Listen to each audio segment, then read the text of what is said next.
Hello, Iowa!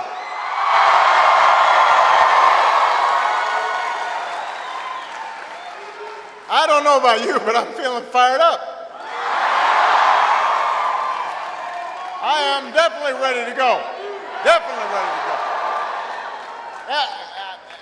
We just had a chance to talk to the folks in the overflow, and before that we were in Newton, and I was just telling my team, there's something about coming to Iowa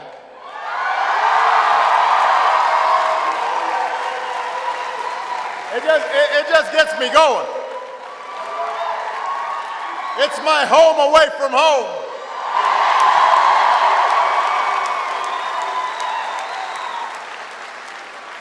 Just love this place. Even just all those long drives, seeing all that corn makes me feel good. So, listen, I want to thank a couple of Iowa friends of mine.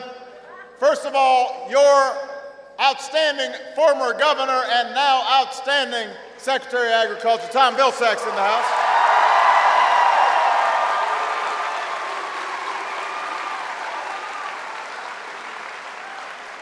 Your mayor, Frank County, is here.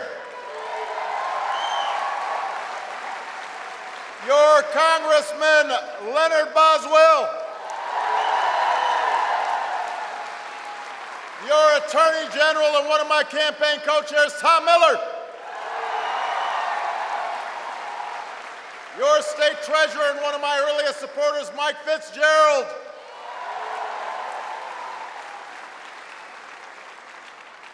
And I also want to thank some folks who've been keeping us fired up from the very beginning. The Icicerettes were here in the house.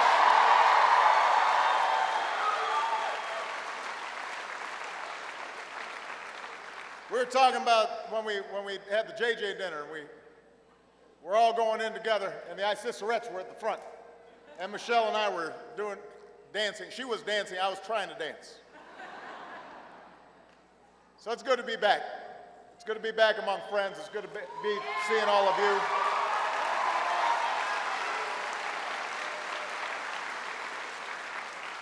You know, 4 or 5 years ago, it was you who kept us going when a lot of pundits in Washington had written us off. You remember that? It was on your front porches, it was in your backyards where our movement for change began. I love you back. Love Iowa.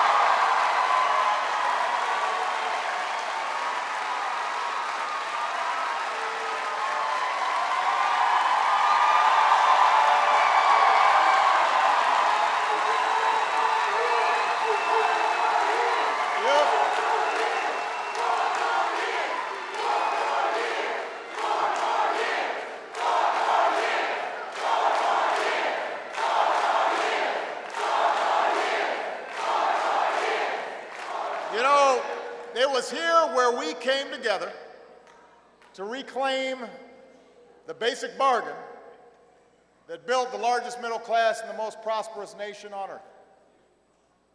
We believe that in America, success shouldn't be determined by the circumstances of your birth. If you're willing to work hard, you should be able to find a good job. If you're willing to meet your responsibilities, you should be able to own a home, maybe start a business. You should be able to give your children a better chance than you had, no matter where you came from, no matter what you look like, no matter who you love. That's what we believe.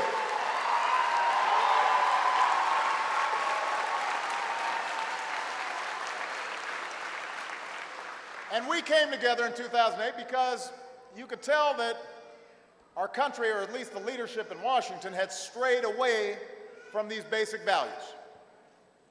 We had a record surplus that had been squandered on tax cuts for folks who didn't need them and weren't even asking for them. 2 wars had been waged on a credit card.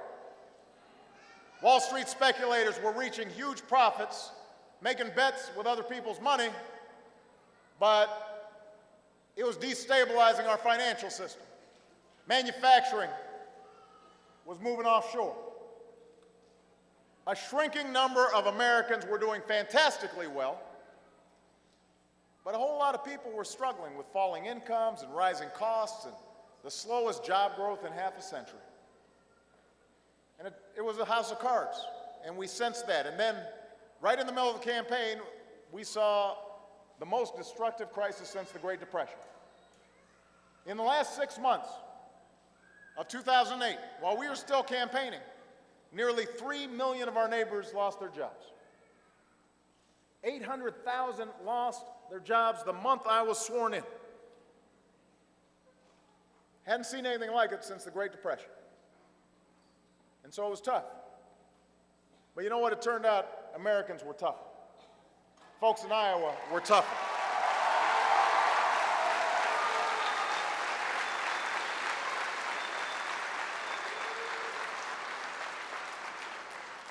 We don't quit. We keep going. And together we're fighting our way back. So when some said we should just let Detroit go bankrupt, we put our money on American workers and the ingenuity of American companies.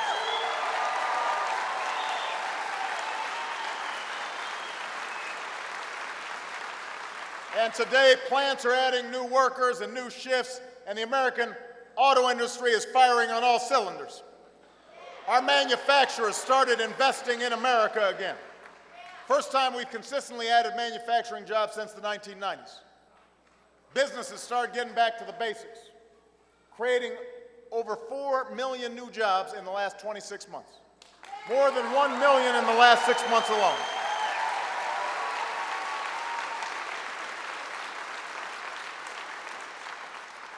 Here in Iowa, farmers, food producers, manufacturers, renewable energy producers, they're all driving new job growth, showing the resilience and strength of our rural economies. Now, are we satisfied? Of course not. We've still got friends out there and family who are looking for work. All across America, there are homes that are still underwater. Too many small businesses are still struggling to get financing. States are still laying off teachers and first responders. This was a deep crisis. It didn't happen overnight. And we never thought it was going to be solved overnight. We know we have more work to do. But we also know that the last thing we can afford to do is to return to the very same policies that got us into this mess in the first place.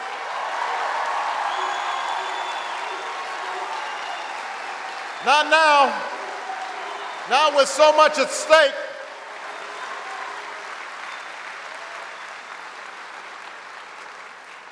We have come too far to abandon the change that we fought for over these past few years. We've got to move forward. We can't go backward. We've got to move forward. That's the choice in this election, and that's why I'm running for a second term as President of the United States, to move this country forward.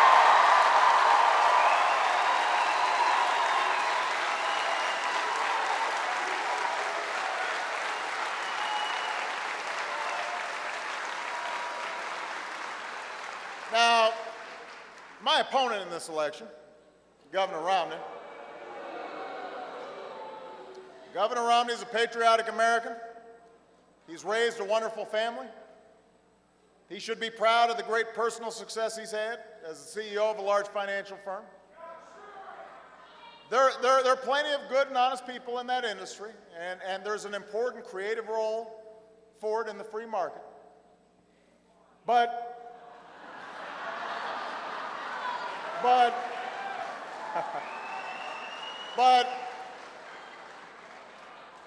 Governor Romney has made his experience as a financial CEO the entire rationale of his candidacy for president.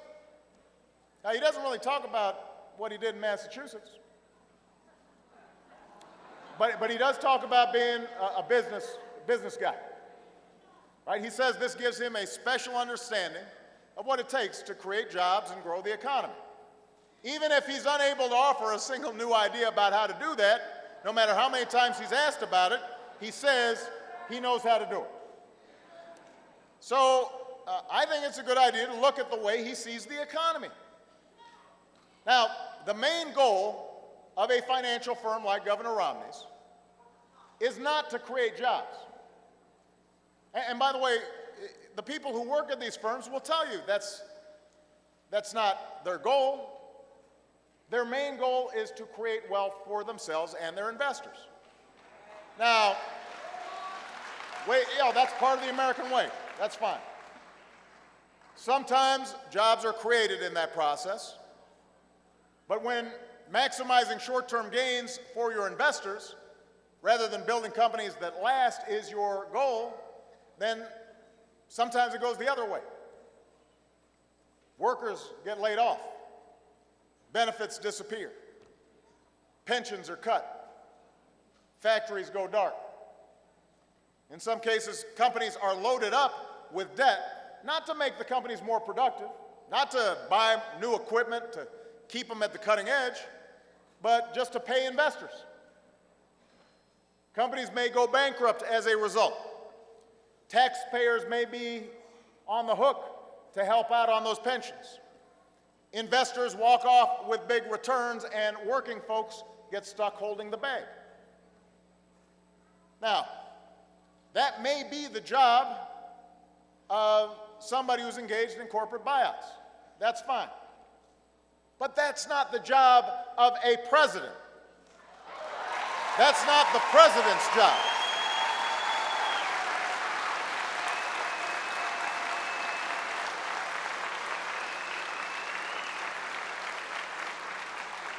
There may be value for that kind of experience, but it's not in the White House.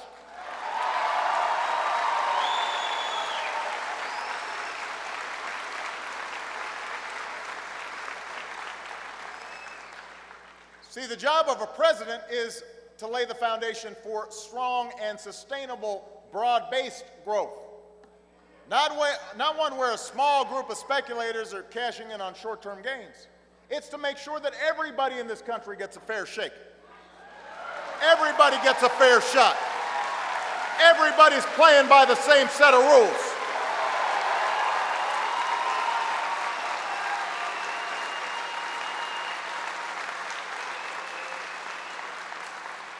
When you're the president, your job is to look out for the investor and the worker, for the big companies and the small companies, for the health of farmers and small business people and the nurse and the teacher.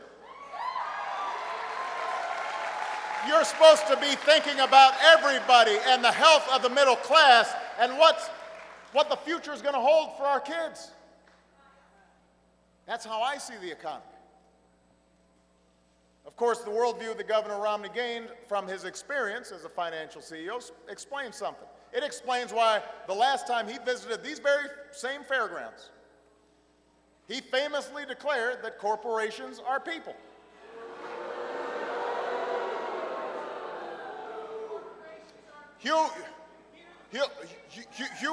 Human beings, my friends, that's what he said. That's what he called it. Human beings, my friends. It also explains why, when a woman right here in Iowa shared the story of her financial struggles, he gave her an answer out of an economics textbook. He said, our productivity equals our income. Well, as if she'd have an easier time making it if she would just work harder. Now, let me tell you something. We believe in the profit motive. We believe that risk takers and investors should be rewarded. That's what makes our economy so dynamic. But we also believe everybody should have opportunity. We believe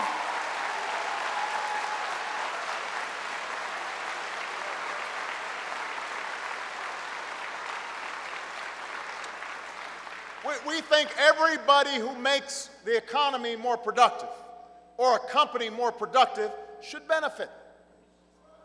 And the problem with our economy isn't that the American people aren't productive enough. You're working harder than ever. Productivity is through the roof.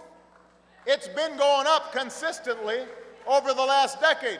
The challenge we face right now, the challenge we faced for over a decade, is that harder work hasn't led to higher incomes.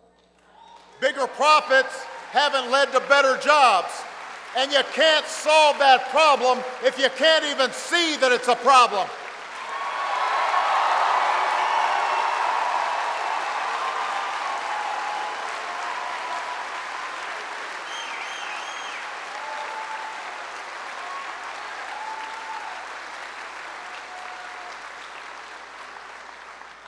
And he doesn't see it's a problem. And so this experience explains why he's proposing the exact same policies that we already tried in the last decade. The very policies that got us into this mess. He sincerely believes that if CEOs and wealthy investors are getting rich, then the wealth is going to trickle down and the rest of us are going to do well too. And he's wrong. You don't build a strong economy by proposing more tax cuts for corporations that ship jobs and profits overseas, but that's his plan.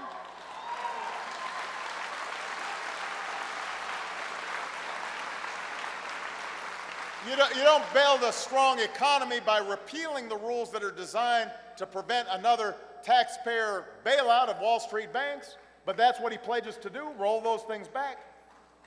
You don't build a strong economy by offering another budget-busting tax cut skewed to the wealthiest Americans while raising taxes on 18 million working families, but that's what he's proposing.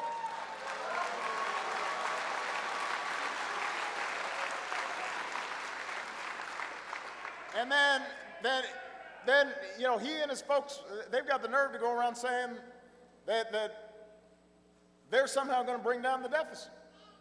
Economists who have looked at his plan say it would swell our deficits by trillions of dollars, even with the drastic cuts he's called for in things like education and agriculture and Medicare, even with the drastic cuts to the basic research and technology that have always been the strength of the American economy. He promises to do that on day one. We don't need that. That's a vision that's going backwards.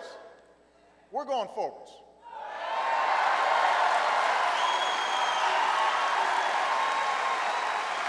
We're going forward.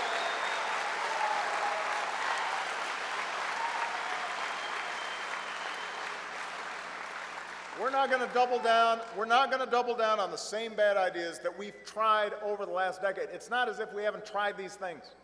We tried them. They didn't work. We're not going to listen to folks who argue that somehow this time it's going to be different. I'm here to tell you, we were there when we tried it. We remember. We're not going back. We're moving this country forward. You know, and I want to make clear here. It's not like Democrats don't have work to do. We've got work to do. You know, government, we have to acknowledge government can't solve all our problems, and it shouldn't try. I learned from my mom, no education policy can take the place of a parent's love and attention and sometimes a scolding when you didn't do your homework. You know, as a young man, when I was working as a community organizer with Catholic churches, they taught me no poverty program can make as much of a difference as neighbors coming together and working together with kindness and commitment.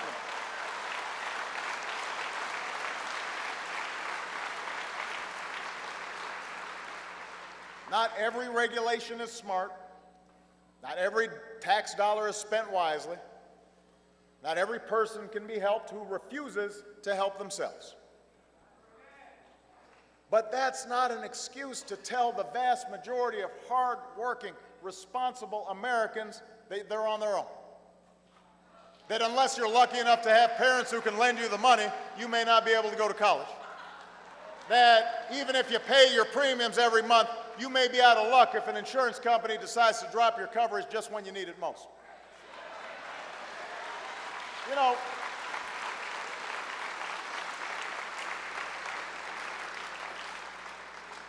that's not who we are, Iowa. That's not how we built America. We built this country together. Hoover Dam, Golden Gate Bridge, GI Bill, the moon landing, the internet. We did those things together, not to make some small group rich, not to help any single individual, but because we knew that if we made those investments, it'd provide a framework, a platform for everybody to do well, for everybody to succeed. That's the true lesson of our past. That's the right vision for our future. And that's why I'm running for President of the United States.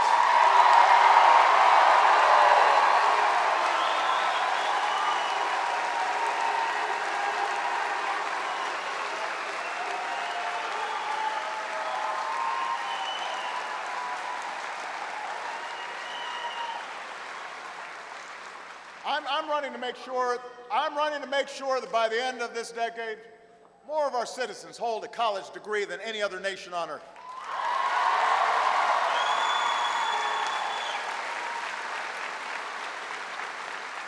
I want to help our schools hire and reward the best teachers, especially in math and science. I want to give 2 million more Americans the chance to go to community colleges and learn skills that local businesses are looking for right now. Higher education can't be a luxury. It is a necessity, and I want everybody to be able to afford it.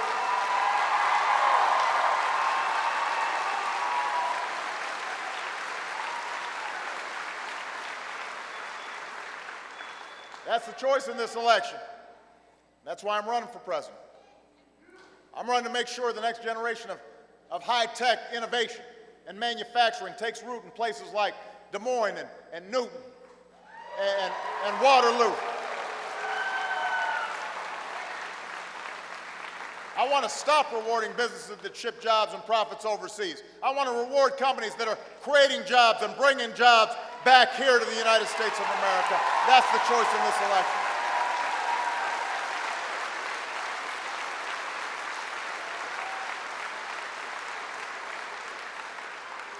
I'm running so we can keep moving forward to a future where we control our own energy. And our dependence on foreign oil is at the lowest point it's been in 16 years. By the middle of the next decade, our cars will average nearly 55 miles per gallon.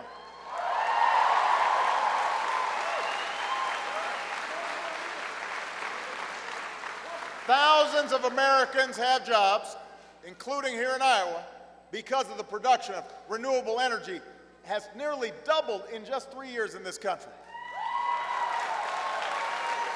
You know, now's not the time to cut these investments just to keep giving billions in tax giveaways to oil companies. They've never been more profitable. Now's the time to double down on biofuels and solar and wind, clean energy that's never been more promising for our economy and our security and for the safety of the planet.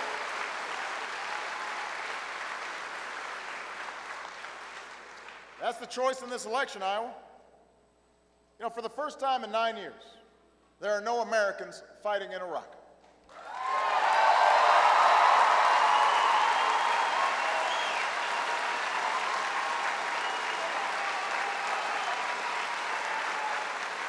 Osama bin Laden is no longer a threat to this country.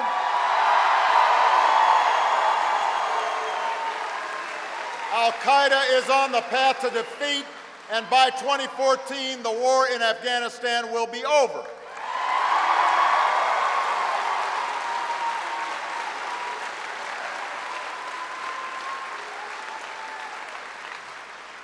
And all this was made possible because of the courage and selflessness of our men and women in uniform. Which is why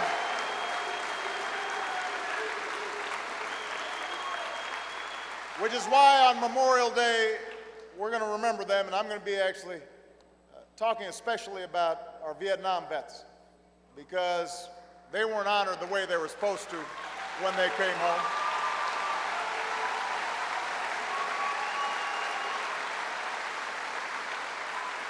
And we're not going to make that mistake again. So as long as I'm Commander-in-Chief, this country will care for our veterans and serve them as well as they served us, because nobody who fights for this country should have to fight for a job or a roof over their heads when they come home.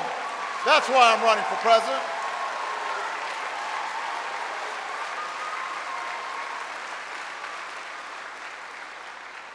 My opponent's got a different view. He said it was tragic to end the war in Iraq. He won't set a timeline to end the war in Afghanistan. And I have, and I intend to keep it. Because after a decade of war that's cost us thousands of lives and over $1 trillion, the nation we need to build is our own. So I want to use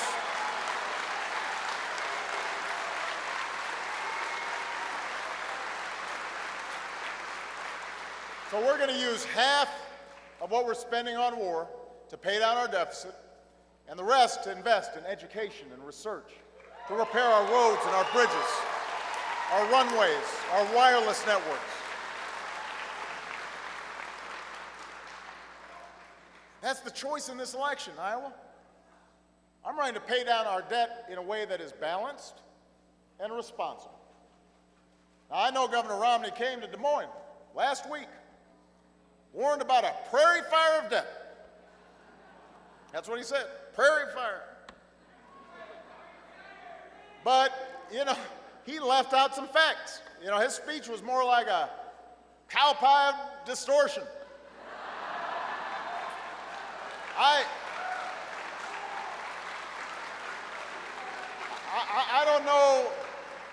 don't know whose record he twisted the most, mine or his. Now, listen, the debt and the deficit are serious problems, and it is true that the depth of the recession added to the debt. A lot more folks were looking for unemployment insurance. A lot fewer folks were paying taxes because they weren't making money. So that added to the debt. Our efforts to prevent it from becoming a depression, helping the auto industry, making sure that not as many teachers were laid off, all those things added to the debt. But what my opponent didn't tell you was that federal spending, since I took office, has risen at the slowest pace of any president in almost 60 years.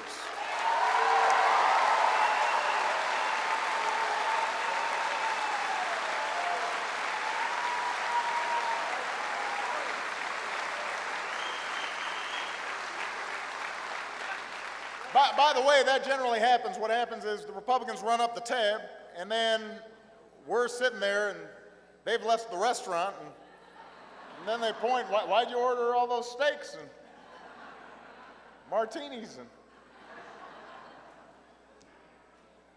what he did not also tell you was that after inheriting a $1 trillion deficit, I signed $2 trillion of spending cuts into law.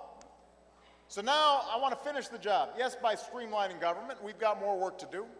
Yes, by cutting more waste, but also by reforming our tax code so that it is simpler and fairer, and so that it asks the wealthiest Americans to pay a little bit more.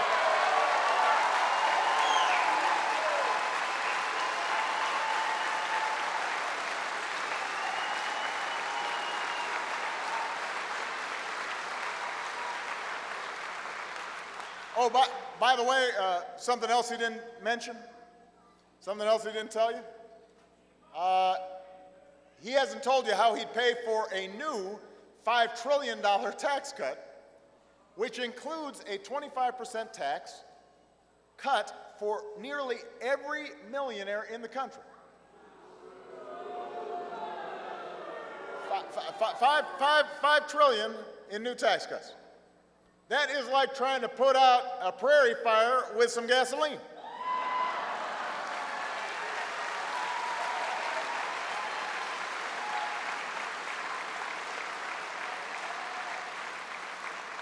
So we're not going to do that.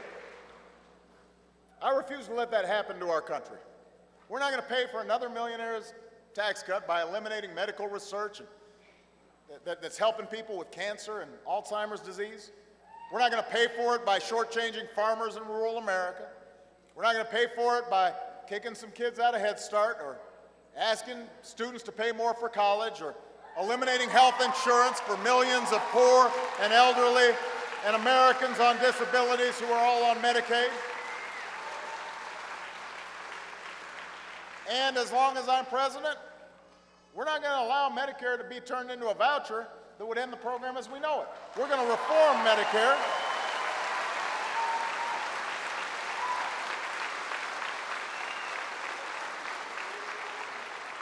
We're going to reform Medicare not by shifting the cost onto seniors. That's easy to do, but it's wrong. We're going to reform it by reducing the actual costs of health care, reducing the spending that doesn't make people healthier. That's the right thing to do. That's what's at stake, Iowa. That's why I'm running for re-election.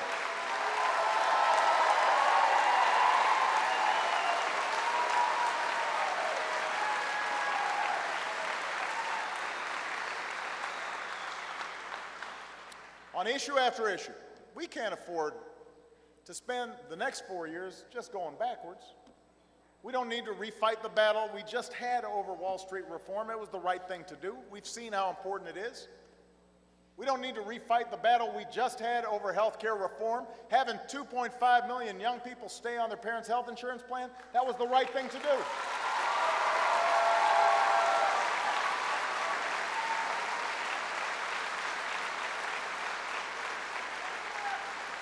Cutting prescription drug costs for seniors, right thing to do.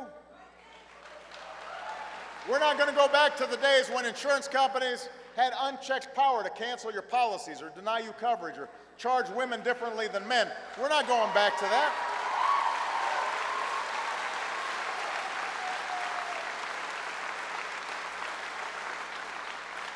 We don't need another political fight about ending a woman's right to choose or getting rid of Planned Parenthood or taking away affordable birth control.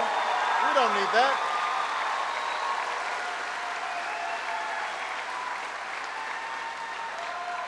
I want women to control their own health choices, just like I want my daughters to have the same economic opportunities as my sons.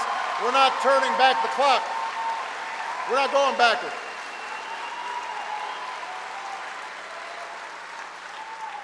We're not going back to the days when you could be kicked out of the military just because of who you are and who you love.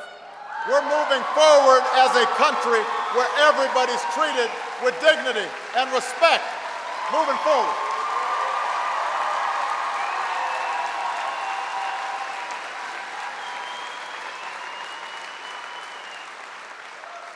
We're not going to just stand pat while $10 million checks are speaking louder than the voices of ordinary citizens in our elections. We recognize that's a problem. And it's time to stop denying citizenship to responsible young people just because they're the children of undocumented immigrants. You know,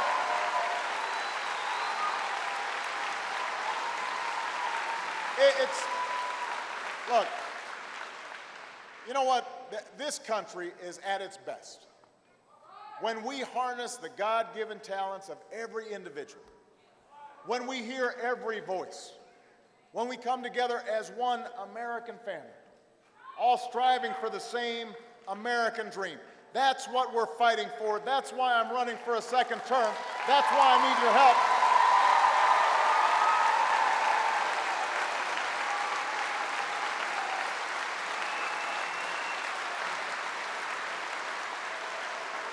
You know, let me say this. Let me say this. This election is going to be even closer than the last one. And by the way, the last one was close. People don't remember. It was close. Everybody remembers Grant Park. It was close. We're going to have to contend with even more negative ads. We got these super PACs and shadowy special interests like the ones you've been bombarded with. You guys just got hit here in Iowa. We'll have to overcome more cynicism and nastiness and just some plain foolishness, even more than we did the last time. But, you know, the outcome of this election, it's entirely up to you. I'm going to be working hard. Michelle's out there working hard. But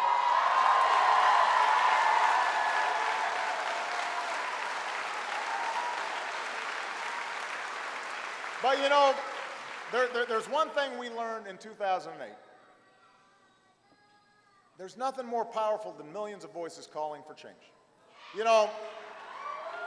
Michelle and I, we were talking the other night over dinner, and I told her we were coming back to Iowa, and she said something. It's absolutely true. She said, I remember back in the first campaign, we would be reading all these news reports and watching the news, and everything looked terrible, and everybody was counting us out. And then I'd come to Iowa, and I'd see what was going on in the ground, and I'd be meeting people and talking to people, and it wasn't necessarily that it was a sure thing or that we were going to win, but what was being reflected out there, that wasn't what was happening here. That wasn't what ordinary folks were thinking.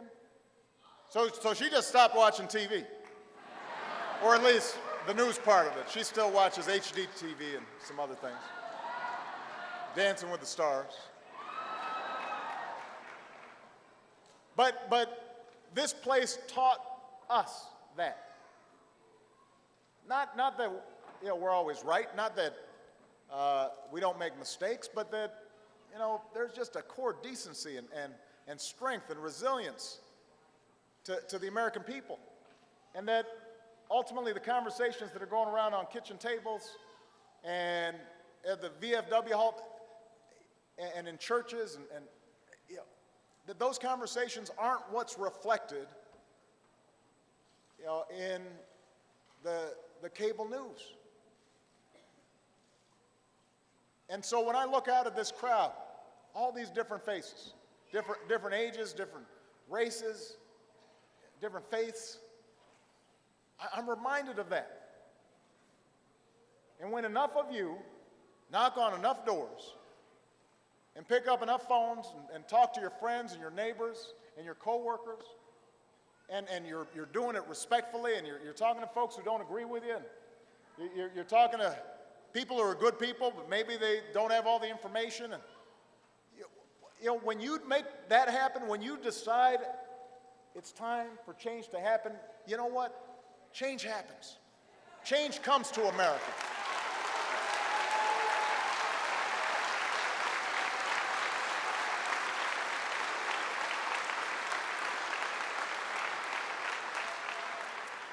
It's always easier to be cynical. It's always easier to say nothing can change, especially after we've gone through such a tough time. And despite all the changes we've made, despite all the good things we've done, things are still tough. And so, the other side, they are going to try to play on that sense that, things aren't perfect. Congress is still arguing. Our politics is still polarized. But you're the antidote to that. And that's the spirit we need again. So if people ask you what this campaign is about, you tell them, yes, it's still about hope. It is still about change. It's still about ordinary folks who believe that in the face of great odds, we can make a difference in the life of this country. Don't let them tell you different.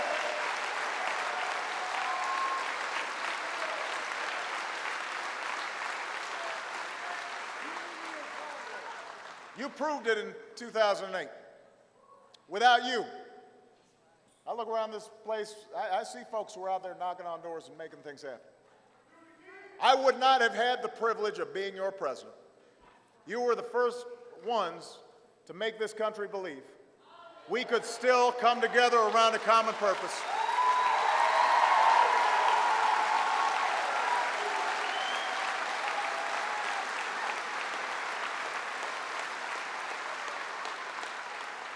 And I still believe that today.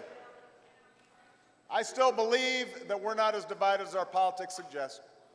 I still believe we have more in common than the experts tell us.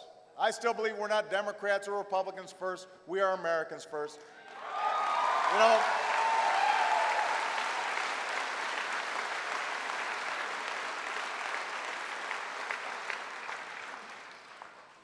I still believe in you, and I want you to keep believing in me. You know,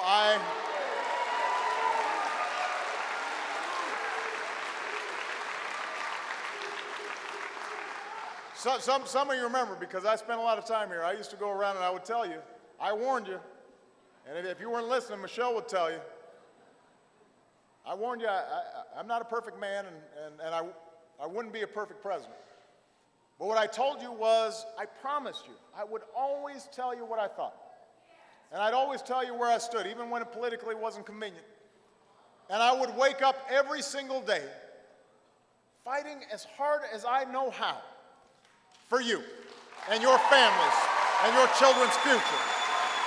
And Iowa, I have kept that promise.